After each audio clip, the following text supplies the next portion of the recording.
no conhecimento das Escrituras, tá bom? Então hoje nós iremos falar sobre o segredo messiânico. O que Jesus, ou o que há, qual o mistério que há por trás da identidade de Jesus. Então, quando alguém te perguntar sobre o que é o segredo messiânico, você já vai saber responder, tá bom? Se os irmãos puderem chegar aqui mais para frente, tá bom? Sentar mais próximo aqui. É bom ficarmos mais unidos.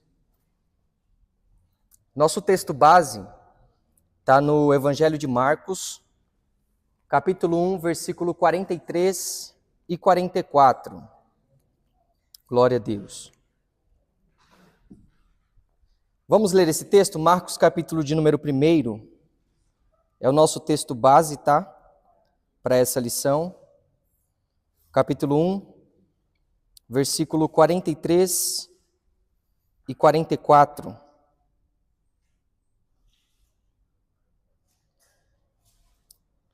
Os irmãos encontraram? Evangelho segundo escreveu Marcos, capítulo de número 1, versículo 43 e o 44. Eu vou pedir para um dos irmãos ler o versículo 43 e um dos irmãos aí ler o versículo 44. Se encontrar, pode ler, por favor.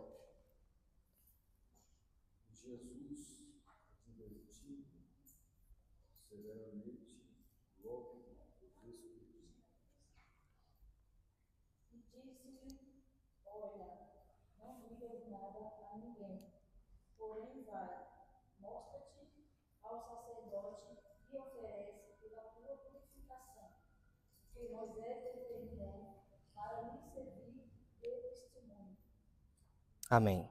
Queridos, esse texto é bem conhecido, tá? E é o texto que nós escolhemos para ser a base dessa lição, tá? O que é o segredo messiânico? Qual que é o mistério que está por detrás da identidade de Jesus? Em primeiro ponto, irmãos, nosso objetivo aqui hoje é entender o que há por detrás da identidade messiânica, o que é esse segredo messiânico e por quem e quais foram as pessoas que tiveram contato com essa informação. De que maneira as pessoas enxergavam Jesus. O que havia por detrás da sua identidade. Então é sobre isso que nós iremos falar na aula de hoje. Em primeiro lugar, o Evangelho de Marcos ele é conhecido por ser o evangelho que revela esse segredo messiânico. Existe aí um teólogo muito conhecido, um teólogo alemão chamado William, que ele observou, ele conseguiu ter essa visão, analisando todo o Evangelho de Marcos, de que Jesus frequentemente esconde a sua identidade. De forma frequente, em todo o Evangelho de Marcos, Jesus em alguns momentos vai escondendo a sua identidade. Ou ele também carrega a seguinte expectativa, porque muitas pessoas têm uma visão de Jesus que não é de fato quem ele é. Uma coisa é a nossa expectativa, outra coisa é quem de fato Jesus é. Esse é o ponto. Esse teólogo alemão, ele chega a essa conclusão de que o Evangelho de Marcos revela esse segredo messiânico por dois motivos. O primeiro motivo é que Jesus queria evitar ser identificado de acordo com as expectativas do povo. Porque os judeus, eles esperavam um Messias político. Na mente dos judeus, eles esperavam que Jesus viesse sendo um líder político, para poder livrar todo Israel, aí, livrar o povo judeu do jugo de Roma, né? Do comando de Roma. Então, na mente deles, eles esperavam um Jesus político que tomasse o comando as rédeas, né, do povo, que derrotasse aí os líderes romanos. E o segundo ponto, em que o teólogo alemão William, ele chega a essa conclusão sobre o segredo messiânico, é que Marcos ele parece sugerir que a verdadeira identidade de Jesus, ela só pode ser compreendida de forma plena na crucificação. Então, quando nós analisamos todo o Evangelho de Marcos, no começo da história é impossível que a pessoa tenha o conhecimento pleno de quem de fato é Jesus. Então, ele sugere esse segredo porque ele entende que somente na conclusão, através da sua obra de redenção, através da cruz do Calvário, é que é possível entender qual que é a identidade de Jesus. Então, Jesus ele não queria falsas expectativas de quem ele era.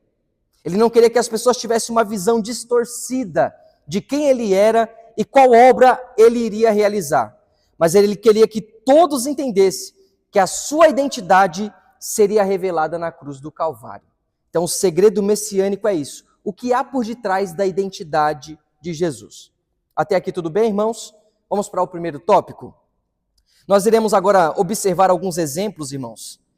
O silêncio como uma ordem para não criar falsas expectativas. Então, por que Jesus, depois de operar um grande milagre, pede que a pessoa que recebeu o milagre ficasse em silêncio? Parece contraditório, sim ou não? Como é que você provou de um milagre, você experimentou uma cura miraculosa, e a pessoa que te curou está falando, não conta para ninguém, não anuncia para ninguém esse milagre. Então, Jesus, ele, após curar, as pessoas ficavam atônitas, irmãos. Depois que Jesus operava um milagre, executava uma cura, as pessoas ficavam maravilhadas, sim ou não? As pessoas ficavam admiradas, ao ponto de os discípulos, depois de uma noite inteira em que Jesus passou curando pessoas, libertando pessoas, os discípulos chegam até Jesus e falam, todos eles vêm te buscar aqui, todos eles estão querendo te ouvir, todos eles vieram aqui para te ver. Só que aí, irmãos, essas pessoas que estão indo até Jesus, que estão buscando Jesus, elas não estão buscando o reino de Deus que Jesus está apresentando. Essa multidão que vai atrás de Jesus não está preocupada com a salvação de seus pecados, com o que Jesus pode oferecer no que tange o pecado da humanidade, não. Eles estão indo atrás de Jesus para fazer o quê? Para satisfazer as suas próprias necessidades. Isso parece contemporâneo, não parece? São pessoas que estão indo atrás de Jesus, não para buscar perdão pelos pecados, não para entender o que é o reino de Deus, mas eles estão indo até Jesus para fazer o quê? Satisfazer as suas próprias necessidades. Então, vamos ler Isaías capítulo 35, versículos 5 e 6. Quem pode achar, quem encontrar pode ler, por favor. Isaías capítulo 35, versículos 5 e 6. Então, os olhos dos cegos se abrirão, os ouvidos dos surdos se destaparão. Então os coxos saltarão como um cervo, e a língua do mudo cantará de alegria. Então repare, que esses sinais que foi profetizado por Isaías, no capítulo 35, apontava para esse reino que Jesus está apresentando. Esse reino que Jesus está propondo. Só que o povo não entende isso. O povo vê Jesus apenas como um meio de satisfazer as suas necessidades. E embora, irmãos, o reino de Deus fizesse oposição a Roma, no que tange a mensagem que era transmitida, Jesus ele não veio para batalhar contra Roma. Jesus não veio para tirar o controle do imperador de Roma, não. O propósito de Jesus é libertar o povo da opressão do pecado. Então a expectativa dos judeus era, Jesus vai vir como um líder político, vai destruir o reinado de Roma, vai reinar sobre nós. Só que o reino que Jesus está apresentando eu vim para pagar o preço pelos seus pecados e libertar vocês da escravidão, da morte e do pecado. Então, para que as pessoas não espalhassem uma visão distorcida de quem era Jesus, para que eles não tivessem uma interpretação equivocada do que era esse reino que Jesus estava apresentando, Jesus manda eles ficarem em silêncio. Vocês foram curados? Você recebeu um milagre? Não conta para ninguém. Quando a gente recebe uma bênção, a gente faz isso? Não. A primeira coisa que a gente quer fazer é o quê? Contar, quer informar para as pessoas, quer compartilhar com a bênção adquirida. E isso é normal. Só que nesse contexto, tratando do segredo messiânico, era melhor que essas pessoas ficassem caladas. E é o que nós iremos ver com a primeira ilustração aqui, o primeiro personagem marcado por essa história. Marcos capítulo 1, versículo 40 e 45. Do 40 ao 45. Esse trecho aqui, irmãos, está se referindo a um leproso. Segundo a cultura da época, irmãos, o leproso ele ficava restrito da sociedade. Ele perdia ali o seu convívio familiar, ele perdia ali o seu convívio com os amigos, ele não poderia trabalhar, ele não poderia frequentar a sinagoga para ouvir sobre a lei e sobre os profetas, ele não poderia ir ao templo para oferecer sacrifício. Então o leproso, ele vivia numa exclusão total da sociedade, da família, dos amigos. Só que ele encontra, irmãos, em Jesus. Ao ficar sabendo que Jesus está passando, está se aproximando, ele encontra em Jesus uma esperança. Aí ele chega até Jesus e ele implora de joelhos para ser curado. Tá aqui, ó. Obrigado. Então, ele encontra em Jesus uma oportunidade, uma esperança para ser curado. Vamos ler Mateus capítulo 8, verso 2, para você ver a atitude que ele toma quando ele se aproxima de Jesus. Quem pode ler, por favor, Mateus capítulo 8, versículo de número 2. O que esse homem faz?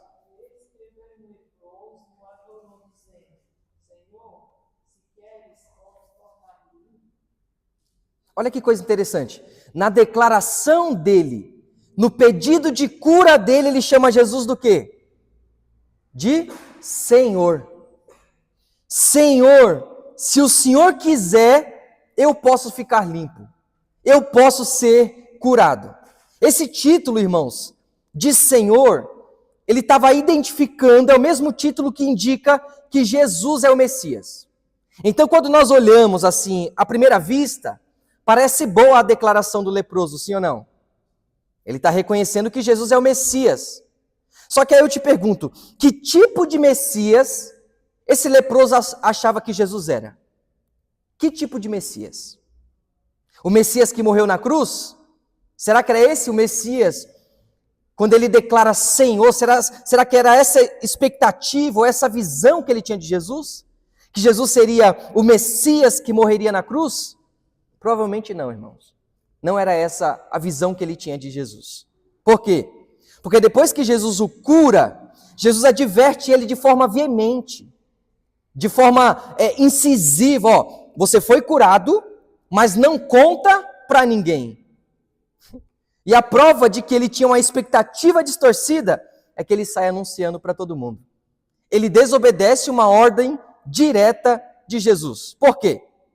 Porque Jesus ele não quer que esse homem espalhe para o povo uma falsa expectativa de quem era Jesus. Porque esse homem poderia apresentar Jesus, irmãos, apenas como um milagreiro, como alguém que pode curar, alguém que pode sanar as necessidades. E esse tipo de interpretação, esse tipo de visão que é apresentada para o povo, acaba atrapalhando o desenvolvimento da igreja. Acaba atrapalhando o desenvolvimento do reino de Deus. Então Jesus está falando, ó, não anuncia. Porque se você anunciar um Jesus segundo as suas expectativas, você vai apresentar Jesus como sendo um santo milagreiro. Uma fonte de benefícios. Esse ex-leproso, ele anunciou o milagre para todo mundo. Está no capítulo 1, versículo 45. Ao ponto, irmãos, de chegar um tempo, no capítulo 3, verso 20, em que Jesus e os discípulos não tinham tempo nem para comer. De tantas pessoas que vinham até Jesus. Porque essas pessoas enxergavam Jesus como o quê? Uma fonte de milagre. Um meio de satisfazer as suas expectativas. E como que isso se aplica a nós? Hoje, irmãos, nós vivemos com esse tipo de mentalidade. Muitas pessoas entre nós têm esse tipo de pensamento. Eles têm uma compreensão errada de quem é Jesus. Eles enxergam Jesus apenas como um santo milagreiro, uma fonte de benefícios. E isso acaba atrapalhando o desenvolvimento da igreja. Porque as pessoas venham até Jesus pelo que ele pode oferecer, não pelo que ele é. Nós devemos transmitir para o povo, para quem está à nossa volta, não um Cristo que só vai satisfazer as nossas necessidades. Não, vem para cá, a gente ouve muito isso daí, né? Não, vem para cá que você vai parar de sofrer.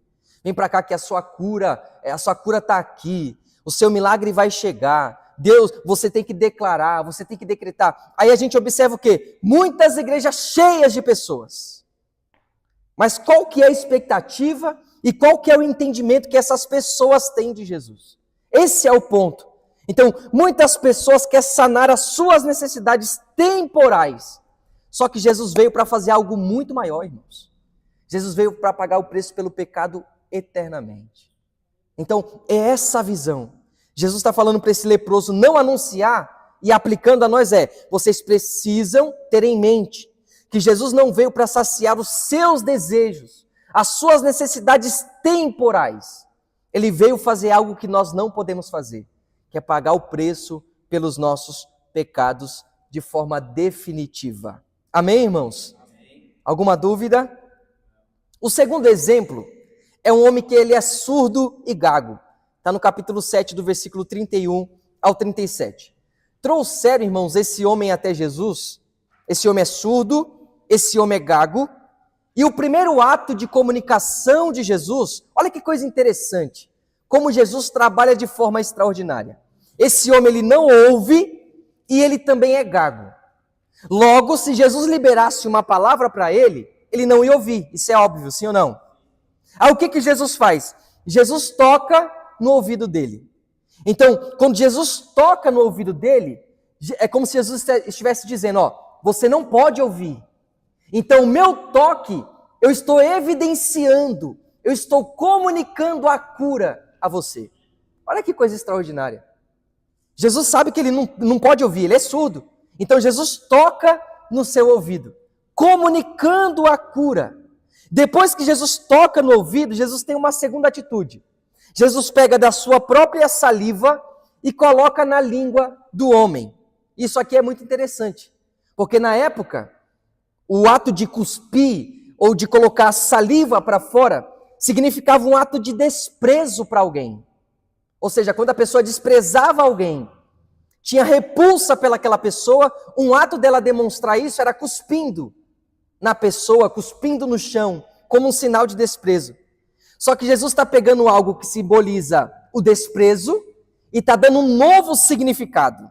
Então, quando Jesus pega a sua saliva e coloca na boca desse homem, Jesus está dizendo, eu estou te trazendo de volta para o contexto social. Você que era excluído por causa da sua deficiência, por causa da sua enfermidade, o que era para te fazer ser desprezado, eu estou trazendo de volta. Jesus está ressignificando o ato de cuspir, que era um ato de desprezo. Porém, meu irmão, aquele homem não fazia nenhuma ideia de quem era Jesus. Não conhecia Jesus. Ele era surdo, sim ou não? Então ele nunca ouviu falar de Jesus. Ele não conhecia quem era Jesus, não sabia qual que era a mensagem que Jesus estava ensinando, ele não tinha nenhum conhecimento de Jesus. Aí o que Jesus faz no final? Não conta para ninguém. Espera aí, ele era gago, tinha dificuldade para falar, ele era surdo, ele não poderia ouvir, aí ele está agora podendo falar, ele está podendo ouvir, aí Jesus olha para ele e fala assim, não conta para ninguém, não anuncia para ninguém. Por quê? Os irmãos têm ideia o porquê? Nós sabemos que o leproso poderia ter uma expectativa de um Jesus como um milagreiro, como uma fonte de benefício. Agora, nesse caso aqui, desse homem que é gago, que é surdo, por que Jesus fala para ele não anunciar? Você faz ideia? O porquê? Imagino que se ele falasse, o milagre não tinha acontecido, todos queriam ir por interesse só de ter um milagre também na vida de cada um. Sim, esse exemplo, ele abrange todos os milagres. Só que nesse caso aqui, esse homem ele não tinha nenhum conhecimento de quem era Jesus, sim ou não? Aí aqui está o X da questão. É alguém que está tendo uma experiência com Jesus, mas não o conhece. Como é que esse homem ia conseguir anunciar de forma correta o Jesus prometido, o Messias, se ele estava tendo apenas uma experiência, mas não conhecia quem era Jesus? Tem a experiência, mas não tem o conhecimento dos ensinamentos. Ele tem a experiência da cura, mas não tem o conhecimento de quem é Jesus e qual que é a palavra que ele ensina. E nós precisamos ter esse cuidado, irmão. Porque se nós tivermos essa mesma perspectiva, nós vamos anunciar um Cristo que nós não conhecemos. Tem muito crente que já teve experiências com Deus. Ele já até provou alguns milagres. Só que ele não conhece quem de fato é Jesus. Ele não conhece de fato o que as Escrituras dizem sobre Jesus. É por isso que Jesus fala para ele, não conte para ninguém. Porque você está tendo uma experiência, mas você ainda não me conhece. Porque se nós anunciarmos um Cristo apenas de experiência, que nós não conhecemos, nós iremos atrair pessoas que só vêm a Jesus por causa do benefício. Isso é sério, sim ou não? Muito sério. Nós vivemos em um período que as pessoas estão sedentas, irmãos, correndo atrás de milagres.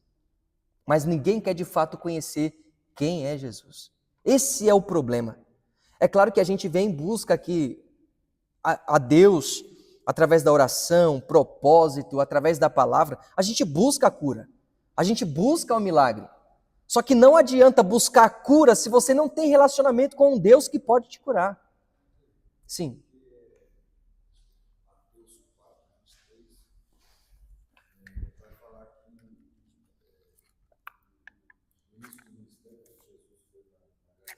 Sim.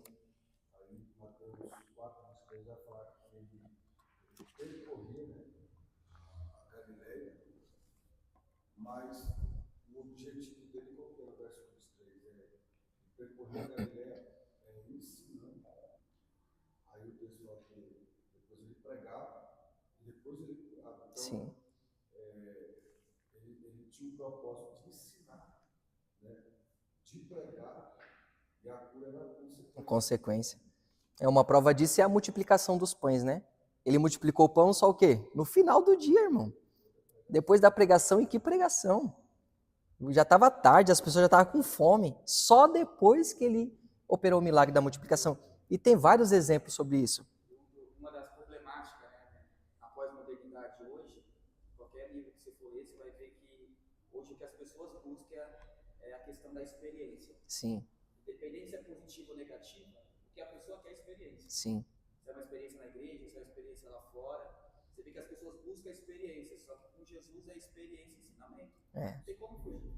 Você pode ver que isso reflete dentro das nossas igrejas, que as pessoas no culto, ela quer mais uma questão de experiência do que ensinamento. Isso mesmo. Eu vou dar um exemplo aqui hoje. As pessoas buscam mais questão de viver uma experiência do que buscar o conteúdo bíblico de aprender o que ele está falando da pessoa de quem ele é. Sim. A gente... Só baseada na experiência. A gente tem um exemplo muito claro hoje em dia, irmãos. Por exemplo, a gente faz um evento e fala, X profeta vai estar aqui. Deus usa, Deus revela, Deus cura. Não duvidando que Deus faz, irmão. Não. Eu creio no Deus que faz. Eu creio na contemporaneidade dos dons. Aí faz o quê? Vem gente de todo canto.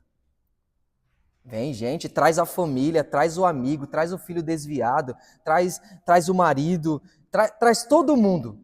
Aí quando é um culto de ensino, quando é aqui na terça-feira, quando é na escola bíblica dominical, as pessoas não querem, irmão, conhecimento. As pessoas estão com a mente equivocada, tá igual esse homem aqui, ó. Ele quer experiência, mas não quer o conhecimento das Escrituras. Não quer saber o ensinamento sobre Jesus. Um outro exemplo, irmãos, em que Jesus pede para que fiquem em silêncio, é na confissão de Pedro. Aí você pode me perguntar, porque a declaração de Pedro, quando Jesus pergunta, né, o que eles andam dizendo aí que eu sou? Aí eles respondem, estão falando que o Senhor é João Batista, que o Senhor é Elias, ou alguns dos profetas. Sim ou não? Aí Jesus muda a pergunta, e vocês? O que vocês dizem que eu sou? Aí Pedro ele responde, qual que é a confissão de Pedro? Tu és o Cristo. Tu és o Filho do Deus vivo. Aí, depois da declaração, Jesus fala, não conte para ninguém. Aí, peraí, aí fica a questão. Se a confissão de Pedro é algo tão importante para a igreja, é um marco na história do cristianismo, essa confissão de Pedro, tu és o Cristo. Por que Jesus não mandou ele anunciar para todo mundo? Por que será que uma declaração tão poderosa, tão verdadeira, Jesus está falando para ele não anunciar? Porque os discípulos, irmãos, também tinham uma expectativa equivocada de quem era Jesus. Espera aí. Eles estão caminhando com Jesus, foram escolhidos pelo próprio Jesus, só que eles também têm uma mentalidade de que Jesus, ele veio como um líder político, como alguém que vai livrar os judeus dos romanos.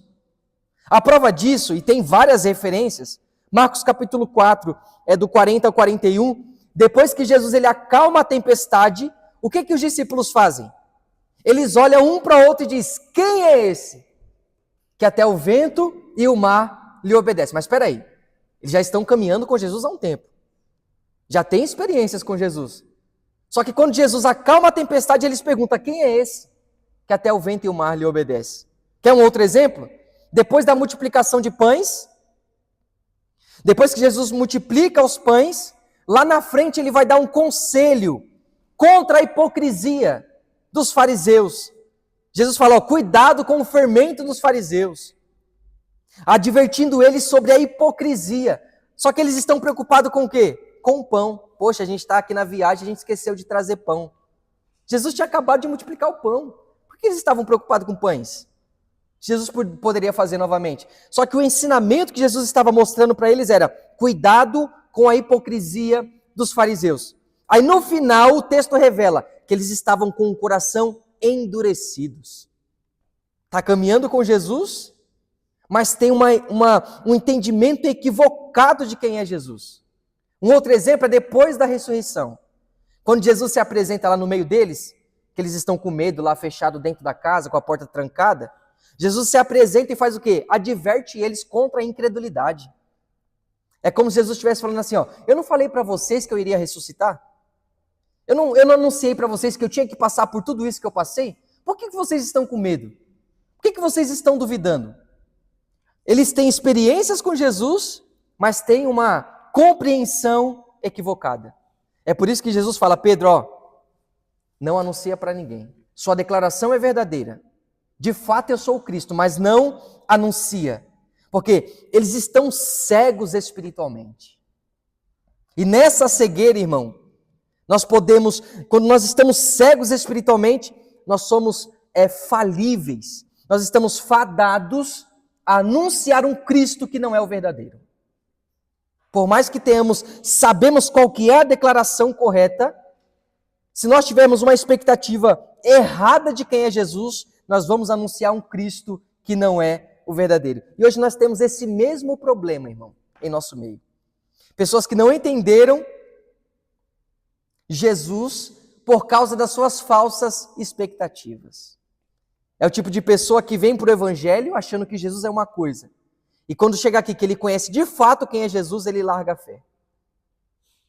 Porque ele tinha uma expectativa. Só que Jesus não vem para agradar as nossas expectativas. Ele é o Messias. Ele é o Cristo. Então, o segredo messiânico, de acordo com essas ilustrações que eu mostrei para vocês, era essas pessoas deveriam ficar em silêncio do que anunciar um Cristo que não era o verdadeiro. Então, se não for para anunciar o verdadeiro evangelho, fique de boca calada. É pesado? É. Essa expressão é pesada, sim ou não? Mas é melhor nós ficarmos calados, não falarmos nada do que anunciar um Cristo que não é o verdadeiro. Então, se não for para anunciar Jesus de fato, quem Ele é, ao invés de anunciar por aí um Jesus que faz tudo por você e você não faz nada, fica quieto, irmão. Vai ouvindo aí, continua seguindo, até o momento que você de fato conhecer quem é Jesus, aí sim, conheceu Ele, teve experiência com Ele, agora sim você anuncia. É que hoje em dia a gente faz o quê? No geral, a igreja no geral. Utilizamos muito métodos. E não é errado utilizar o método. Só que nós temos que ter a consciência de que o método, ele não é definitivo. Chega uma hora que aquele método que você escolheu, ele não funciona mais. Aí você tem que fazer o quê? Trocar o método. Então as pessoas mudam a igreja, faz grandes eventos, tudo, existe um método pedagógico, existe vários métodos para atrair as pessoas, só que chega uma hora que o método não funciona. Aí quem vive refém do método, fica toda hora trocando. Troca isso, faz dessa forma, muda. Só que o evangelho não, irmão, a gente não precisa de métodos. Métodos é importante, sim, mas para auxiliar, para complementar a pregação verdadeira do evangelho. A pregação verdadeira de quem é Jesus não falha, irmão. Não perde validade. Não precisa ser substituída. É só anunciar quem de fato é Jesus. E o restante é consequência, irmão. Isso é natural. Natural. Até aqui tudo bem? Então esses exemplos aqui são as pessoas em que Jesus falou para eles ficarem em silêncio. Porque o segredo messiânico nos dá essa lição. Melhor do que anunciar um Jesus que não é o verdadeiro, é melhor ficar calado. Ficar em silêncio. Pastor.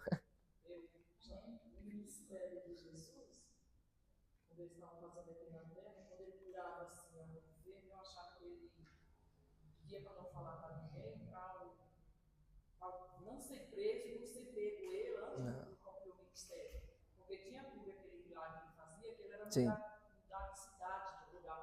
Sim. Não.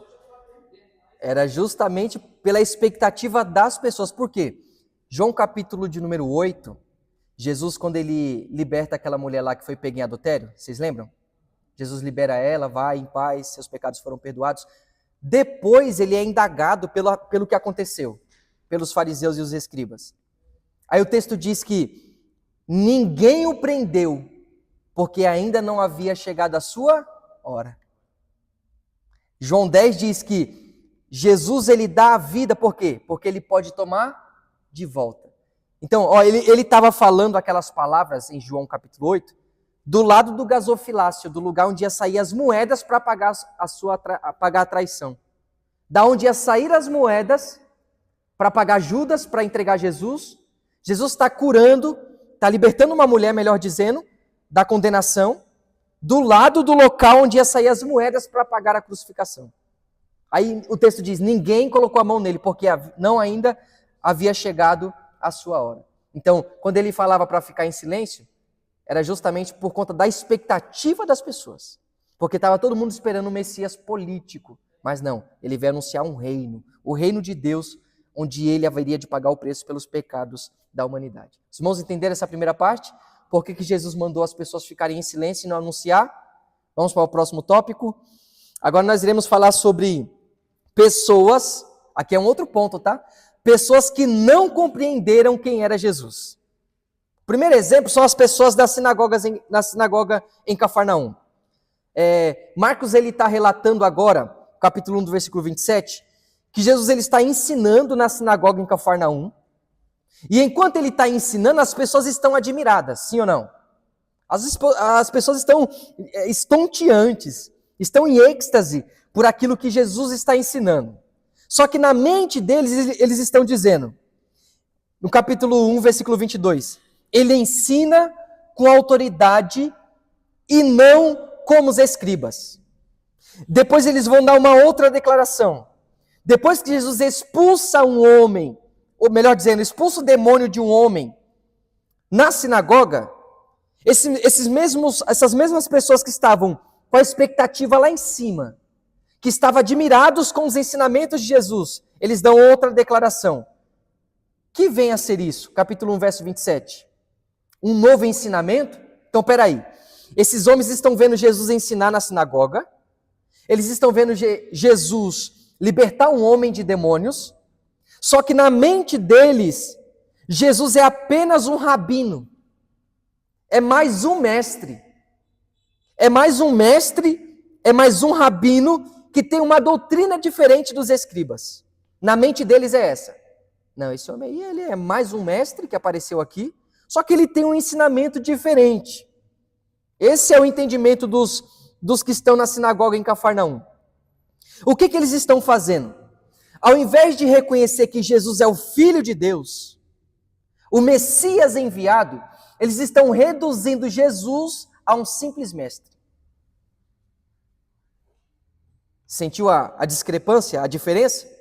Deveriam reconhecer que Jesus era o Filho de Deus, o Messias enviado, só que eles estão enxergando Jesus apenas como mais um mestre, que tem apenas um ensinamento diferente. Eles estão fazendo o quê? Minimizando a pessoa de Jesus. Isso acontece hoje em dia? Sim, irmão, muito.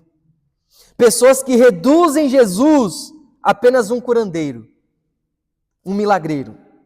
Eles reduzem Jesus apenas a um filósofo que marcou a história. Reduzem Jesus apenas a um psicólogo que vai sentar lá no banquinho, você vai deitar na cama lá e vai falar tudo que você tem para falar. Outros chegam a minimizar Jesus a um garçom que faz tudo por você, que faz tudo por nós quando a gente faz alguma coisa para ele. Isso é minimizar quem é Jesus. Ao invés das pessoas terem a consciência de que ele é o Filho de Deus, o Messias prometido, ele está anunciando um reino que não é terreno, não. As pessoas minimizam Jesus, igual esses homens estão fazendo aqui, em Cafarnaum. Estão reduzindo Jesus a um simples rabino, a um simples mestre. Isso aqui, irmão, desculpe a expressão, fiz questão até de deixar aqui na apostila. Essa é uma expressão ridícula. É banal e diabólica esse pensamento. Reduzir Jesus, minimizar quem é a pessoa de Jesus. Sabe quem fica satisfeito com isso? Satanás. Ele trabalha, ele quer que as pessoas minimizem Jesus ao ponto de só ir até ele para ter um benefício. As pessoas que só veem Jesus como uma fonte de benefício, Satanás está alegre com essa atitude. Porque quando as pessoas passam a enxergar Jesus apenas como uma fonte de benefício, elas passam a viver segundo os padrões deste mundo. Vai seguindo o fluxo da maioria. Vai vivendo segundo as paixões desse mundo. E quem é que governa esse mundo? Quem é chamado de o príncipe desse século? Quem é? Satanás. Então, Satanás fica feliz, fica contente com as pessoas que minimizam quem é Jesus. E aqui fica o conselho para nós. Nós devemos ter em mente que Jesus, ele não está limitado ao que ele pode fazer a nós. Isso é consequência, irmão. Nós precisamos ter em mente que ele é o Messias. Foi ele quem pagou o preço pelos nossos pecados. E é ele quem vai voltar para nos buscar e concluir, consumar a sua obra redentora, depois que nós estivermos com ele para sempre. Então, essa é a expectativa. As pessoas que estavam ali na sinagoga em Cafarnaum não reconheceram que Jesus era o Messias. Segundo exemplo, são os escribas e os fariseus. Aí já é em Marcos capítulo 2, verso 16. Quem pode ler, por favor? Capítulo 2 de Marcos, versículo 16.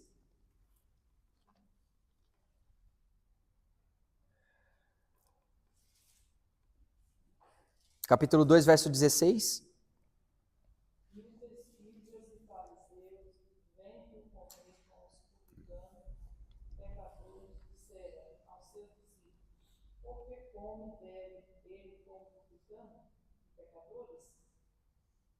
Olha que coisa interessante.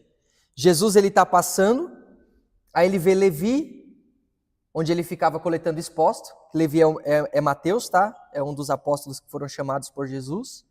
Então Jesus ele está chamando um publicano e está incluindo no seu colégio apostólico. O publicano, para quem não sabe, irmão, eles eram responsáveis, eles trabalhavam para Roma e eles eram responsáveis por coletar os impostos. Entenderam? Diga amém. Eles eram responsáveis por coletar os impostos. E eles eram vistos como sendo traidores da pátria. Porque eles eram judeus, trabalhavam para Roma, e ao invés de ajudar os seus irmãos, Judeus, não. Ele cobrava os impostos dos seus próprios irmãos, dos seus compatriotas. Então eles eram observados, os publicanos, como pessoas impuras, como os desprezíveis, como uma raça de traidores. Então quando os demais judeus olhavam para os publicanos, eles diziam, aí vai um traidor. Aí vai alguém que negou a nossa pátria. Alguém que deve ser desprezado. Aí Jesus, além de chamar um publicano para compor o colégio apostólico, ele se assenta na mesa para comer com os publicanos. Aí o que os fariseus fazem? Com a sua mente preconceituosa, cheia de ódio, cheia de rancor. Olá, esse Jesus aí, esse que é o Messias, que se assenta com os publicanos, porque na mente deles, eles têm uma mente preconceituosa.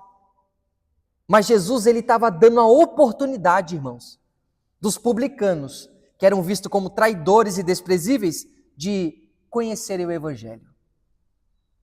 Conhecer o Evangelho. É por isso que Jesus se assenta com eles, dando a oportunidade deles conhecerem o Evangelho. E aqui é algo extraordinário, porque esses judeus que julgavam os publicanos, eles tinham na sua mente que eles tinham a capacidade de julgar, de separar quem eles não achavam ser justo.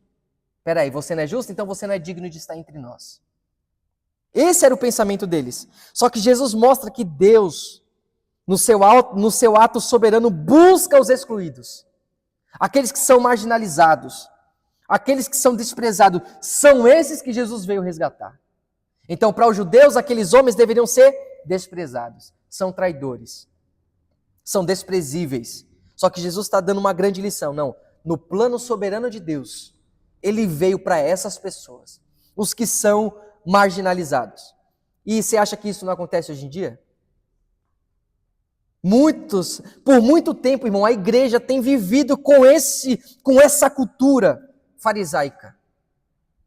Muitas pessoas julgam, excluem aqueles que eles acham que não são aptos para estar em nosso meio. A igreja contemporânea faz isso. E eu falo isso com pesar no meu coração. Porque a igreja que deveria abraçar os que são marginalizados, a gente monta um nicho, a gente coloca um padrão para ser cristão, para vir para a igreja e exclui os marginalizados. Quer a prova disso? As casas de recuperação, o que acontece? Elas perecem, irmão. São poucas pessoas que ajudam casas de recuperações. Estão lá tratando pessoas usuárias de droga, pessoas que viviam em situação de rua. E esse tipo de trabalho é o quê? É desprezado. A gente tem muitos exemplos aí, igrejas que são milionárias. Tem templos que valem milhões, mas não tem um orfanato, não investe em cuidar de crianças abandonadas, pessoas com deficiências que são abandonadas pelos próprios pais. Igrejas que têm posse, que têm milhões na conta, mas desprezam esse trabalho. Tem aqui nosso irmão Ezequiel, a gente até falou na aula passada, ele tem um projeto de trabalho evangelístico nos presídios, não é, meu irmão? Quantas pessoas ajuda? As pessoas que trabalham nesse serviço, eles têm que ficar, irmão, se desdobrando. Às vezes tem que tirar do próprio bolso. Eu tô mentindo, meu irmão? Tem que se privar de, às vezes, comprar alguma coisa para casa, para a família, porque ele entende que a obra é importante, se dedica, gasta tempo e não tem o investimento de quem pode. Sim.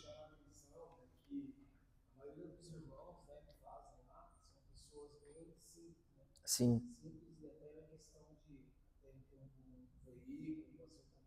Sim. Irmãs, né? Uma irmã que tem 67 anos. Olha. Eu vejo ela e dá mais força para continuar. Porque ela acorda muito cedo e tem que pegar aqueles ônibus MTU, né? Sim. Sim. Os irmãos que vêm lá do fundão de Suzano, sabe? E se dedicam, né? E se dedicam. Aí você observa, enquanto tem pessoas que se doam, outras que podem contribuir. Talvez você não tenha a vocação, não tenha o chamado, ou não se sente à vontade para ir, mas você pode contribuir. Você pode ajudar. Pode investir.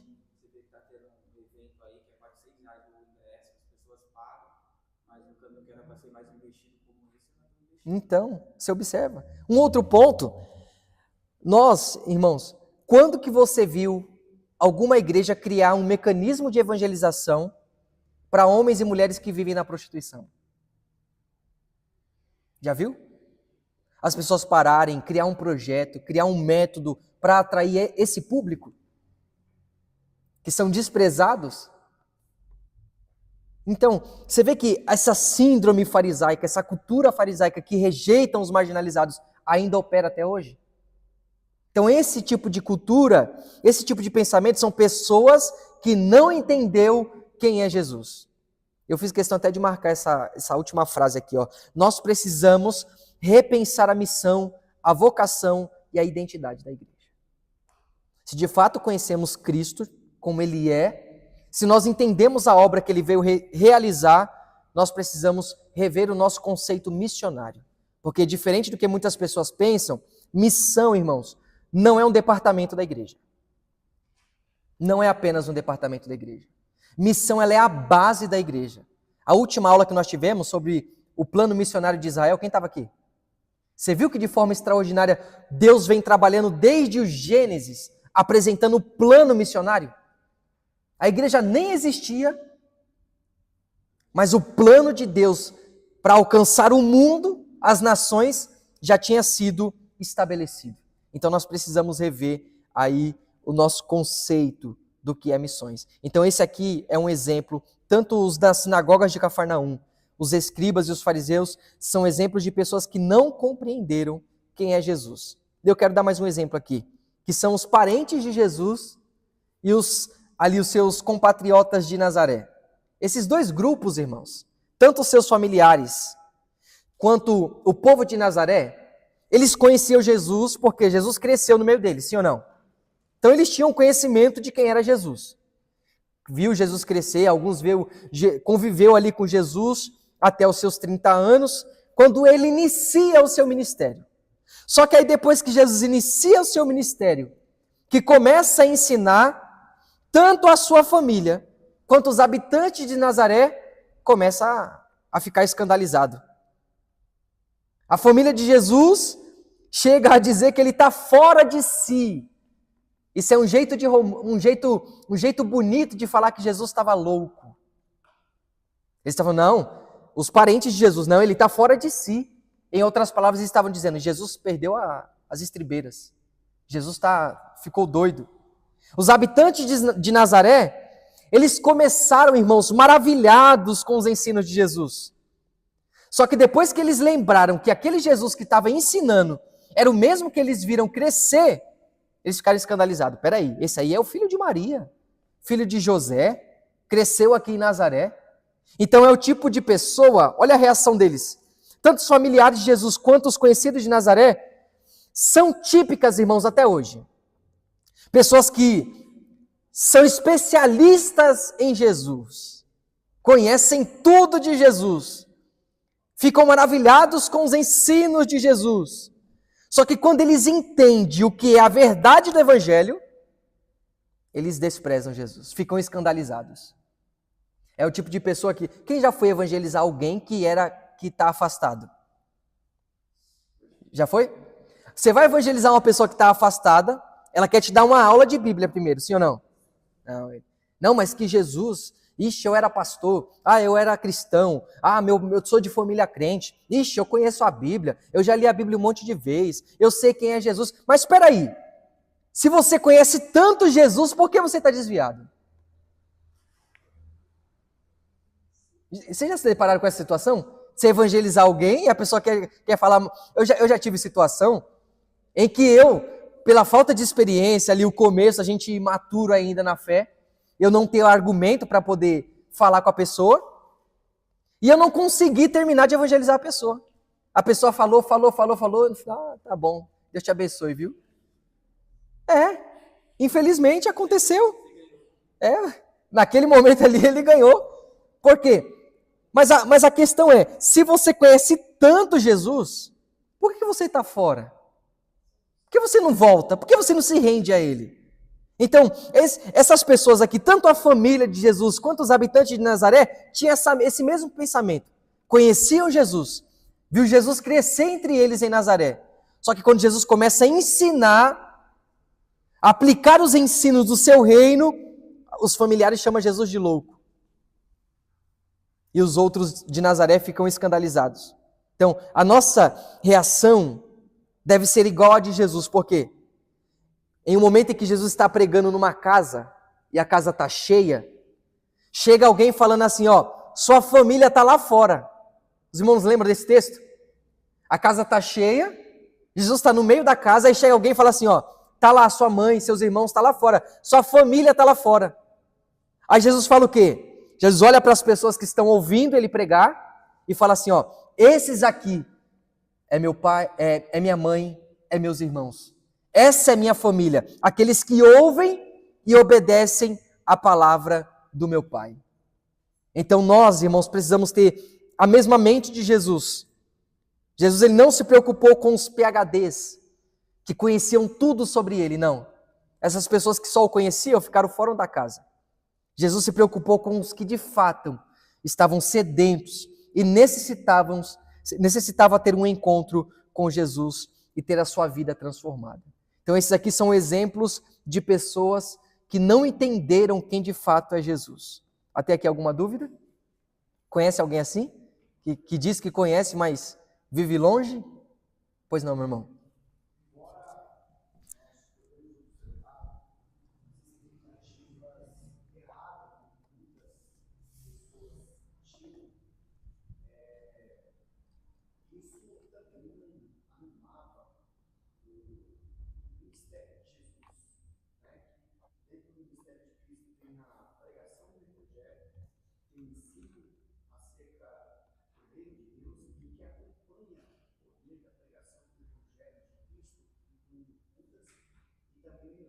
Sim. Baseado no que João vai destacar, os milagres, os sinais de Cristo, eles apontam de fato Sim. para o reino de Deus, para o evangelho de Cristo. Logo, quando Jesus realiza milagres na vida de pessoas, até de pessoas que não conhecem o os milagres eles não servem para ser um fim, mas eles podem servir para ser um meio, de modo que as pessoas tenham esse coração para conhecê-lo. Sim. Por exemplo, em termos práticos, contemporâneos, vamos supor que uma pessoa não conhece nada de Deus, já ouviu falar de alguma coisa e de repente essa pessoa é atacada por uma enfermidade. Sim. Coisa. Então ela vai fazer aquele questionamento, Deus, se realmente o Senhor existe. Ela não crê em nada. Uhum. Se realmente o Senhor existe, eu quero que o Senhor toque na minha vida, porque assim que o Senhor tocar na minha vida, eu vou servir. Sim. E aí Jesus, porque ele está na ignorância, ele não conhece nada, Jesus vai, realiza um milagre na vida dessa pessoa. E essa pessoa ela passa a procurar Cristo. Então, às vezes, existem pessoas que elas vão se limitar a Cristo apenas no milagre que ela realizou. E para ela é tudo. Sim. Mas não deve ser o fim, apenas o meio. Quantas pessoas hoje no inferno Sim. estão recebendo milagres, mas estão... Mas esse é o ponto. O segredo messiânico justamente trata isso. Porque o milagre ele não tem um fim em si mesmo.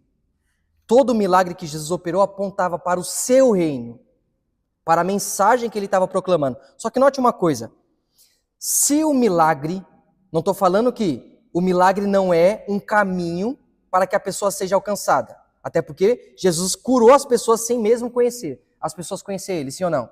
É o que nós estamos tratando aqui. A questão é, pessoas que vivem reféns do milagre. Eles encontram Jesus, eles recebem o benefício e eles param ali. Eles não avançam no conhecimento de quem é Jesus. Porque, irmão, o milagre ele não liberta. A cura não liberta. Pode um morto ressuscitar, não liberta. O milagre não tem poder de libertação e nem de salvação. Tem muita gente que recebeu muitos milagres e vivem longe da fé. Vou dar um exemplo. Eu aqui, no começo da minha fé, recebi muita profecia. Sim. Vejo você aqui, vejo você prosperando. Então foi o que me atraiu. Foi o que me atraiu. Você fala, não, comigo foi assim. Então eu chorava cada vez você prosperando, vejo você isso. E eu, meu Deus, eu estava fazendo a minha vida, eu chorava por causa disso. Aí hoje eu estou em casa lendo no Calvário, comecei a chorar em casa e me senti iludido.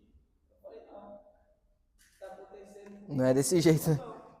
Aí esse dia eu me senti iludido. Eu falei, não, o evangelho não é portas abertas, é salvação. Então acho que aí quando vem esse impacto, que Alfonso retrocede. Sim. Quando vem essa verdade de quem Jesus é, que ele não é apenas um curandeiro, ou um filósofo, alguém com um ensinamento, que é um salvador da nossa alma, aí a gente tem que renunciar, que muitos retrocedem e falam, essa verdade eu não quero. É o que João 8,32 diz, né? E conhecereis a verdade.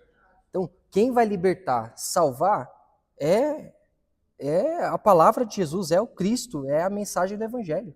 A cura é a consequência. Aí essas pessoas que estão na ignorância, Jesus pode utilizar sim como meio? Pode. Jesus pode trabalhar do jeito que ele quiser, irmãos. Ele é ilimitado em suas formas de trabalhar. Mas até a pessoa mais leiga, porque Jesus tem diversas formas, Deus tem diversas formas de se manifestar para a humanidade.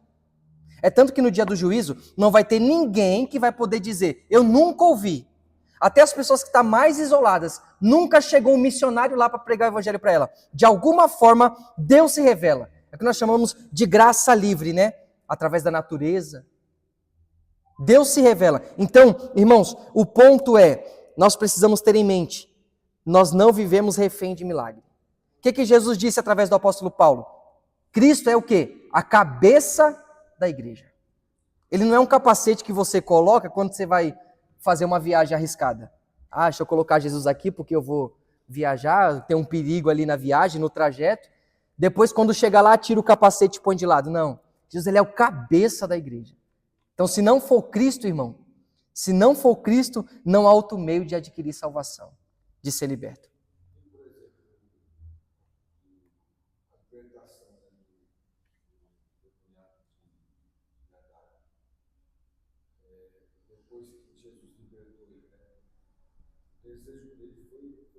Seguir Jesus.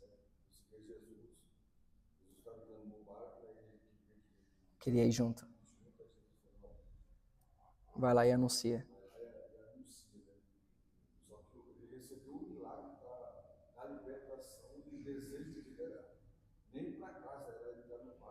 E seguir Jesus. Mas você vê, ele não ficou preso no milagre.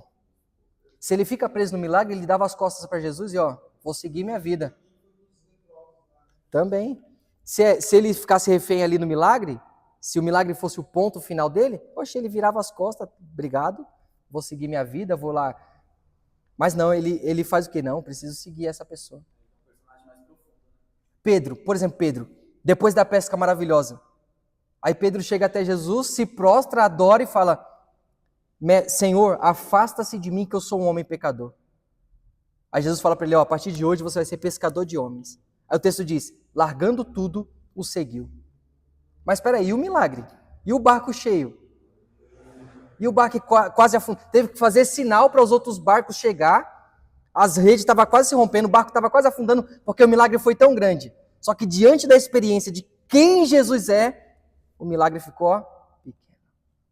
Só que hoje em dia faz o inverso, né? A gente recebe um milagre, aí coloca o nosso milagre maior do que Jesus. Então esse aqui é o ponto a ser tratado. Agora vamos para o terceiro tópico e caminhar para a gente concluir. Agora nós iremos falar sobre quem realmente sabia quem era Jesus. Aqui, irmão, isso aqui é extraordinário. Quem de fato sabia quem era Jesus? Primeiro, os demônios sabiam. Os demônios, eles chegaram a esboçar, a ter em mente quem é Jesus. Marcos capítulo 1, versículo 24 e 34, olha a declaração dos demônios. Bem sei que és o Santo de Deus. Isso é homem falando? Não. É o próprio demônio falando. Marcos capítulo 3, verso 11. Tu és o Filho de Deus. Marcos capítulo 5, verso 7. Que tenho eu contigo? Que é no caso do gadareno lá, né? Que tenho eu contigo? Jesus, Filho do Deus Altíssimo. Imploro por Deus que não me atormentes. Então, peraí. Os demônios, eles têm a consciência de quem é Jesus. Eles conseguem esboçar quem é de Jesus de fato.